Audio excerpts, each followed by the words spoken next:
الحمد للہ وکفا وسلام علی عبادہ الذین اصطفیٰ اما بعد۔ معزز سامعین و ناظرین، یوں تو حضرت عثمان رضی اللہ تعالیٰ عنہ کی پوری زندگی سعادتوں سے بھری ہوئی ہے۔ آپ نے اسلام قبول کیا، سامع قرآن بن کر، اور پھر زندگی گزاری قاری قرآن بن کر، اور حکومت کی ناشر قرآن بن کر، اور پھر جان دی شہید قرآن بن کر۔ بہت سی سعادتیں ہیں جو اللہ نے حضرت عثمان کے حصے میں رکھی ہیں، مگر آج ان کی ایک عظیم سعادت کا تذکرہ کر رہے ہیں اور ایک نمایاں صفت کا ذکر کر رہے ہیں جس کا نام ہے سخاوت۔ یہ حضرت عثمان رضی اللہ تعالیٰ عنہ کی وہ صفت ہے جو قبول اسلام سے پہلے بھی آپ کے عمل میں نمایاں تھی، اور آپ عرب کے بڑے تاجروں میں تھے۔ تاریخی روایات میں ہے کہ 300 غلام آپ کے کاروبار کو سنبھالتے تھے۔ اتنے بڑے حضرت عثمان رضی اللہ تعالیٰ عنہ تاجر تھے، اور قبول اسلام سے پہلے بھی اتنے سخی تھے کہ عرب کی عورتیں اپنے بچوں کو لوری دیتے ہوئے کہا کرتی تھی، سو جا میرے لال، میں تجھ سے اتنا پیار کرتی ہوں جتنا قریش عثمان ابن عفان سے پیار کرتے ہیں۔ اور پھر جب اسلام قبول کیا تو اس صفت پہ اور زیادہ نکھار آ گیا۔ خود فرماتے تھے کہ قبول اسلام کے بعد میری زندگی میں کوئی جمعہ ایسا نہیں گزرا جب میں نے غلام آزاد نہ کیا ہو، اور کبھی اگر کسی مصروفیت کی وجہ سے کسی جمعے کو یہ عمل نہ ہو سکا تو دوسرے جمعے 2 غلاموں کو آزاد کر کے اس کی قضا بھی فرمائی ہے۔ اور پھر دیکھیں کہ اس سخاوت میں اتنا نکھار آیا اس وقت جب حضور اکرم صلی اللہ علیہ وسلم نے اپنے دست مبارک سے پہلی مسجد بنائی۔ جب آپ صلی اللہ علیہ وسلم مدینہ منورہ تشریف لائے تو سب سے پہلے آپ نے مسجد قباء بنائی، اور اس مسجد قباء میں سب سے زیادہ سرمایہ حضرت عثمان رضی اللہ تعالیٰ عنہ نے اپنا لگایا۔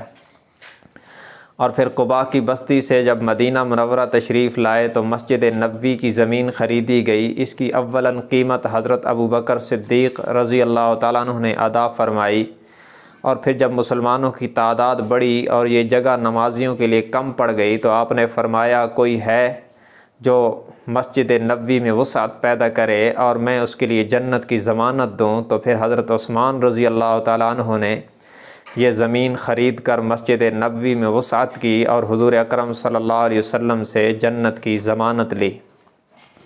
اور پھر یہی عثمان ہیں جنہوں نے اپنے دور خلافت میں 2 مرتبہ اپنے ذاتی خرچ پر مسجد نبوی میں وسعت کی ہے۔ اور مدینہ منورہ میں یہودیوں کا ایک کنواں تھا جس کا نام ہے بئر روما۔ یہاں پر میٹھا پانی میسر تھا، مگر مسلمان جب پانی بھرنے جاتے تو یہودی انہیں تنگ کرتے اور مسلمان خواتین کو گندی نگاہوں سے دیکھتے۔ آپ صلی اللہ علیہ وسلم نے فرمایا کوئی ہے جو مسلمانوں کے لیے میٹھے پانی کا انتظام کرے تو میں اس کے لیے جنت کی ضمانت دوں۔ تو یہ کنواں بھی حضرت عثمان رضی اللہ تعالیٰ عنہ نے ہزاروں دینار لگا کر خود خریدا تھا، اور پھر مسلمانوں کے لیے اسے وقف فرما کر حضور اکرم صلی اللہ علیہ وسلم کی زبان اطہر سے جنت کی بشارت حاصل کی۔ اور غزوہ تبوک کے موقع پر سینکڑوں اونٹ اور گھوڑے عطا فرمائے، اور کم از کم 1000 دینار بھی عطا فرمائے، اور لشکر کے 1/3 لوگوں کے لیے کھانے پینے کا انتظام بھی اپنے ذمے لیا، یہاں تک کہ حضور اکرم صلی اللہ علیہ وسلم ان کی دیناروں کو اپنی گود مبارک میں لے کر اپنے ہاتھوں میں لے کر الٹتے پلٹتے اور مسکراتے تھے، اور آپ نے فرمایا ما ضر عثمان ما عمل بعد اليوم، آج عثمان کے اس عمل پر اللہ اتنا راضی ہو چکا ہے کہ آج کے بعد عثمان کو کوئی عمل نقصان نہیں دے گا۔ یہ آپ صلی اللہ علیہ وسلم کی زبان سے اتنی بڑی گارنٹی تھی، اور اس بات کا اظہار تھا کہ گو تاریخ جو بھی کہے، اور حضرت عثمان کا کوئی عمل تاریخ کی تاریکیوں میں اگر چھپ بھی جائے تو تب بھی حضرت عثمان کے لیے گارنٹی ہے کہ اس کا کوئی عمل اس کے لیے نقصان دہ نہیں ہوگا، ہر عمل اس کے لیے فائدہ ہی فائدہ ہوگا۔ اور پھر یہی عثمان ہیں جنہوں نے آخری سانس بھی لی ہے قرآن کے دامن میں۔ اللہ تبارک و تعالی ان کی مرکز پر کروڑوں اربوں رحمتیں برسائے۔ وآخر دعوانا ان الحمد للہ رب العالمین۔